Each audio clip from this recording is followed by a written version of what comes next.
महापुरानं धाराशिव मधलं खरीपाचं पीक शेतकऱ्यांचं गेलेलं आहे. आता रब्बीसाठी तुम्ही खत बी बियाण्याची मदत घेऊन आलात. काय मनसेचा उपक्रम आहे? किती शेतकऱ्यांपर्यंत ही मदत पोहोचणार आहे? आमच्यापर्यंत येणारे जे शेतकरी आहेत त्या शेतकऱ्यांना मदत करण्याच्या राजसाहेबांच्या भावना आहेत, आमच्या सगळ्यांच्या भावना आहेत. आम्हाला वाटतं की शेतकरी उद्ध्वस्त झालेला आहे. निसर्गाने पाऊस आता पाडलाय, त्याला आपण काही करू शकत नाही. अशा वेळेला तो शेतकरी उभा राहायला पाहिजे आणि म्हणून आम्ही आमच्यापर्यंत खतं बी बियाणं देतो आहोत. मेडिकलचे बरेचसे सामान आम्ही या ठिकाणी आणलेलं आहे आणि म्हणून आता आम्ही लातूर पासून सुरुवात केलेली आहे. लातूर आता भूमपराडीला आलेलो आहोत. आता सोलापूरला पण मदत करायची आहे. नांदेड वगैरे ज्या ज्या ठिकाणावर आम्हाला मदत आम्हाला कळतंय त्या ठिकाणी जाण्याचा प्रयत्न करतो. त्याच्यात आमचे मनोज चव्हाण त्याचे आमचे ह्या सगळ्या ह्याचे युनिटचे चीफ म्हणून त्यांना आम्ही नेमलेले. तर ते आम्हाला जी माहिती शेतकऱ्यांकडून किंवा आमच्या स्थानिक लोकांकडून येणारी जी माहिती आहे ती येते, त्याप्रमाणे मदतीची आम्ही पोच त्या ठिकाणी जाऊन करतो आहोत. शेतकऱ्यांना मदतीसोबतच शेतकऱ्यातून एक मागणी होती, ती म्हणजे कर्जमाफीची. संकटात आम्हाला हीच वेगळी वेळ आहे, कर्जमाफी करा अशी मागणी होती. मनसेची भूमिका काय असणार आणि मुख्यमंत्र्यांसोबत याबद्दल संवाद होणार? मला असं वाटतं की राज्याच्या मुख्यमंत्र्यांनी म्हणजे सरकार येण्यापूर्वी त्यांनी कर्जमाफी करू, 7-12 करू अशा प्रकारची घोषणा केल्या होत्या. मध्यंतरी तुम्हाला माहिती आहे की अमरावतीला बच्चू कडू यांनी त्या पट्ट्यामध्ये यवतमाळला एक 7-12 कोरा करा म्हणून पदयात्रा काढली होती. त्या पदयात्रा मी स्वतःही गेलो होतो पक्षाच्या वतीने आणि त्याच्यावर त्यांचं अजूनही ते आंदोलन चालू आहे.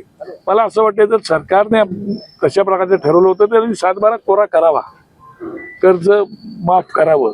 आपल्याकडे पैसे नसेल तर केंद्र सरकार जे बिहारला आंध्र प्रदेशला मोठे मोठे पॅकेज देतं त्याप्रमाणे एक आता अशा परिस्थितीमध्ये पॅकेज देऊन एकदाच या शेतकऱ्यांना कर्जमुक्त करून टाकावं.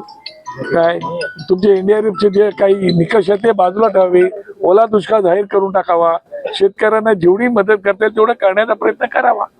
लाडक्या बहिणीसाठी आपण केलं होतं ना राजकारणाच्या निवडणुकीच्या तारण्यामध्ये. मला असं वाटतं की आताही शेतकऱ्यांना राजकारणाच्या पलीकडे जाऊन विचार करण्याची आवश्यकता आहे आणि आम्ही आमच्यापर्यंत राजसाहेबांनी सांगितले म्हणून आम्ही सगळी लोक आमच्यापर्यंत जी मदत करता येते ती करण्याचा प्रयत्न आम्ही प्रामाणिकपणे करतो आहोत. सर, या पूर परिस्थितीमुळे शेतकरी एकीकडे हैराण आहे, मात्र बँका ज्या आहेत त्या शेतकऱ्यांना नोटिसा पाठवतायत.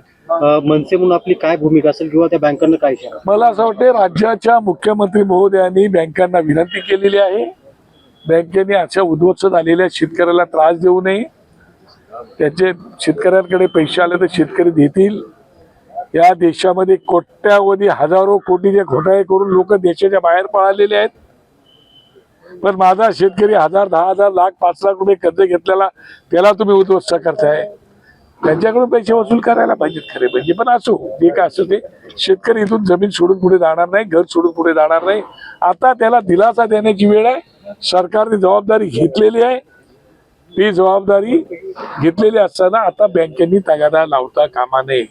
नाही तर आम्ही हात जोडून न्याय मागतो, पाया पडून न्याय मागतो, नाही तर हात सोडून न्याय मागतो. मग नंतर आम्हाला बोलू नका की आम्ही असं का वागतो. आम्हाला वाटते की शेतकऱ्यांना तुम्ही त्रास देऊ नका, त्यांना अशा काळात मदत करण्याची आवश्यकता आहे असं मला वाटते.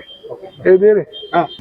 आता isakal.com आहे देशातील नंबर 1 ची मराठी न्यूज वेबसाईट. प्रत्येक अपडेटसाठी isakal.com ला नक्की भेट द्या.